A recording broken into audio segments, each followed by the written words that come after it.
ये किसने कहा आपसे आंधी के साथ हूं? ये किसने कहा आपसे आंधी के साथ हूं? मैं गोडसे के दौर में गांधी के साथ हूं। इस राष्ट्रीय अधिवेशन में पूरे भारत के एक एक छोर से, एक एक राज्य से आए हुए कांग्रेस पार्टी के जो तमाम सदस्य यहां पर उपस्थित हैं, मैं आपकी ऊर्जा को सलाम करता हूं और मैं आज जो प्रस्ताव पेश हुआ है उस पर बात करने के लिए आपके बीच में खड़ा हूं। एक ऐसा मुश्किल दौर है जब सत्ता में बैठे हुए सत्ताधीशों ने नफरत को अपना परमानेंट हथियार बना लिया हो। ऐसे समय में कांग्रेस पार्टी देश के हर कोने में जा करके मोहब्बत की बात कर रही है, प्यार की बात कर रही है और इस जो कार्यक्रम का नाम है वो न्याय पथ है। न्याय पथ यानी कि इंसाफ का रास्ता, और उस इंसाफ के रास्ते पर अपने अतीत की विरासत को संभाल करके, संजो करके लेके चलता हुआ एक ऐसा न्याय का योद्धा जिसका नाम राहुल गांधी है, जो हम सब के लिए प्रेरणा का स्रोत है। मैं गुजरात में खड़ा हूं, जो महात्मा गांधी का गुजरात है, जो सरदार वल्लभ भाई पटेल का गुजरात है। तो मैं इस गुजरात में खड़ा होकर के अपने अतीत और अपने वर्तमान को मिलाता हूं तो मैं ये महसूस करता हूं और फख्र से सोचता हूं कि मैं वो हूं, मैं कांग्रेस का अदना सा एक वो सिपाही हूं जिसकी जड़ें जाकर के महात्मा गांधी से मिलती हैं और जिसके कदम जाकर के राहुल गांधी से मिलते हैं। मैं सौभाग्यशाली हूं कि मैं कांग्रेस पार्टी का एक अदना सा सिपाही हूं। साथियों, मैं कोई लंबा चौड़ा भाषण करने के लिए नहीं खड़ा हूं, बस आपसे यह कहना चाहता हूं, ये जो न्याय का पथ है, हम सब इस न्याय के पथ पर चलने के लिए संकल्पित हैं। हमारा समर्पण इस न्याय के पथ के लिए है, हमारा संघर्ष इस न्याय के पथ के लिए है। मेरे भाई शशि थरूर जी बोल रहे थे, सचिन पायलट जी ने बोला, हमारी बहन गेनी बहन ने बोला, उसके बाद इमरान बोल रहा है। इन चार नामों में ही आप ये पाएंगे कि उत्तर से लेकर के, दक्षिण से लेकर के, गुजरात से लेकर उत्तर प्रदेश तक कांग्रेस यही तो है।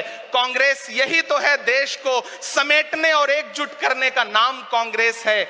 मुझे याद है कि जब कन्याकुमारी के साहिल पर खड़े होकर के, समंदर के साहिल पर खड़े होकर के हमारे नेता राहुल गांधी जी ने कहा था कि मैं 4000 किलोमीटर चलूंगा, एक नारा लगाऊंगा, नफरत छोड़ो भारत जोड़ो। हम सारे लोग उनके कंधे से कंधा मिला करके, उनके कदम से कदम मिला करके 4000 किलोमीटर चलते रहे। मैंने देखे हैं राहुल गांधी जी के पांव के छाले, मैंने देखा है उनका बहता हुआ पसीना। लेकिन हम आपसे पूछना चाहते हैं और इस स्टेज पर मौजूद कांग्रेस पार्टी के अपने तमाम वरिष्ठ नेताओं से भी ये निवेदन करना चाहते हैं कि जिस पथ पर, जिस इंसाफ के रास्ते पर राहुल गांधी इस मुश्किल वक्त में निकले हैं, हम उस लड़ाई में किस तरह से, कितने जोश के साथ राहुल गांधी जी के साथ खड़े हैं, यही तय करेगा।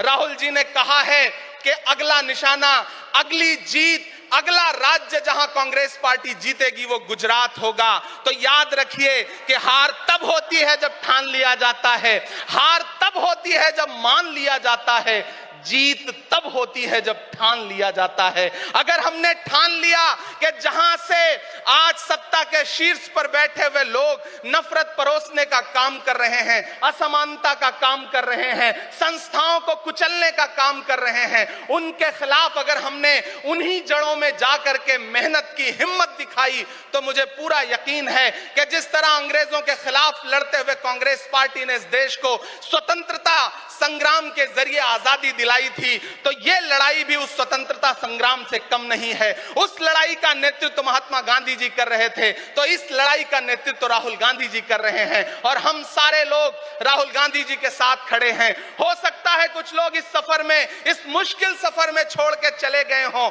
उन्हें नजरअंदाज करिए और एक नई पीढ़ी, एक नई ऊर्जा के साथ राहुल जी के साथ खड़ी हो।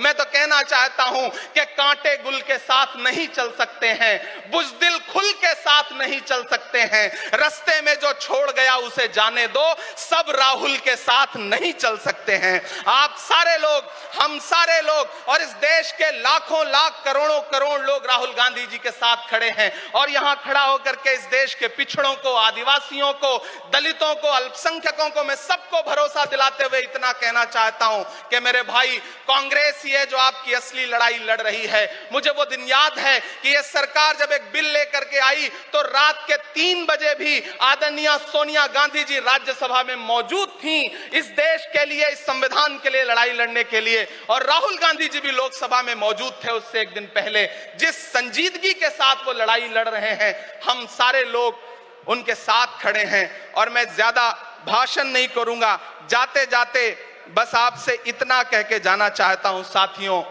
कि यह न्याय का पथ और एक छोटी सी कविता, और उस कविता का जो शीर्षक है, उस कविता का जो हीरो है वो मंच पे मौजूद है। मैं चाहता हूं पीछे तक एक बार दोनों हाथ उठा करके तालियां बजाएं। मैं अगले 1 मिनट के कविता सुना करके यहां से आपसे विदा लूंगा। कन्याकुमारी से जो सफर शुरू हुआ था वो अहमदाबाद तक लगातार जारी है और आगे भी जारी रहेगा।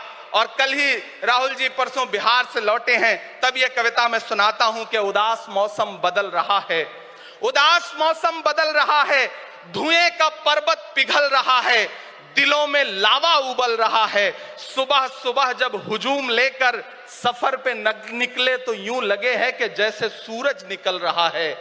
वो चल रहा है, वो चल रहा है। वो कह रहा है कि नफरतों से जो दिल है टूटे मैं जोड़ दूंगा। एक नारा नफरत छोड़ो भारत जोड़ो, एक नारा नफरत के बाजार में मोहब्बत की दुकान खोल ली है।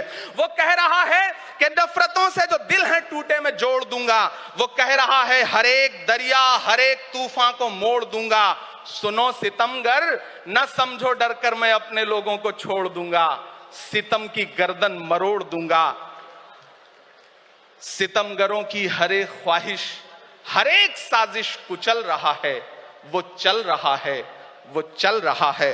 अंतिम पंक्तियां पढ़ता हूं कि जमाने भर की तमाम माओं ने हाथ उठाकर दुआएं दी हैं। जमाने भर की तमाम माओं ने हाथ उठाकर दुआएं दी हैं।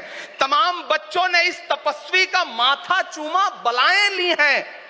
जो नफरतों का जहर भरा है ये बन के शंकर निगल रहा है। वो चल रहा है, वो चल रहा है।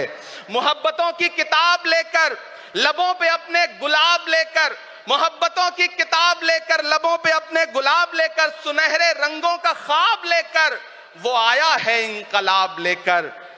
बलाएं रास्ता बदल रही हैं, फजाएं खुशबू में ढल रही हैं। ये नफरतों का निजाम बदले, हिकारतों का कलाम बदले। अगर ये रहबर नहीं बदलते तो अपना लहजा अवाम बदले। अंधेरे बेचैन दिख रहे हैं, कोई जो है इस अंधेरी शब में मशाल की तरह जल रहा है। वो चल रहा है, वो चल रहा है, वो चल रहा है। बहुत बहुत आप सबको धन्यवाद दूंगा। साथियों, आपने जिस जिंदा दिली से सुना उसके लिए आपका बहुत आभार। न हम सफर न किसी हमनशी से निकलेगा, हमारे पांव का कांटा हम ही से निकलेगा। वतन की रेत मुझे एड़ियां रगड़ने दे, मुझे यकीन है पानी यहीं से निकलेगा। बहुत बहुत शुक्रिया।